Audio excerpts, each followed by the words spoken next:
స్వామి తర్వాత దాంట్లో కూర్చుంటారు ఇక్కడ మళ్ళీ అయ్యారు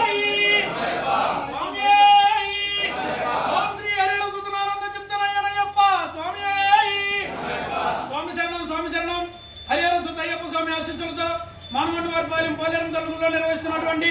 ఈ మహానదాన కార్యక్రమానికి సహకరిస్తున్న ప్రతి ఒక్క దాతకి పేరు పేరున ధన్యవాదాలు తెలుపుకుంటూ అలాగే ఈ రోజు సత్యదాతలు చిలకలూరుపేట వాస్తవ్యులు శక్తివేల్ ఎంటర్ప్రైజెస్ అధినేతలు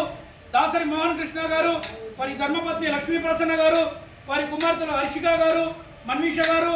అదే వారి తమ్ముడు దాసరి మణికుమార్ గారు, వారి ధర్మపత్ని నాగశిరీష గారు, వారి కుమారుడు మోక్షిత్ గారు మరియు జయదీప్ గారు మనందరూ సద్య ఏర్పాటు చేస్తున్నారు స్వామి. వారిని వారి కుటుంబాన్ని శ్రీ హరిహర సుత అయ్యప్ప స్వామి ఎలవేళ వెన్నండి కాపాడాలని, ఆయుర ఆరోగ్యాలు అష్టవశాలు ప్రసాదించాలని, వారి వ్యాపారం దినదినాభివృద్ధి చెందాలని మనందరం హరిహర సుత అయ్యప్ప స్వామిని మనస వాచ కర్మన మనస్ఫూర్తిగా వేడుకుంటూ స్వామి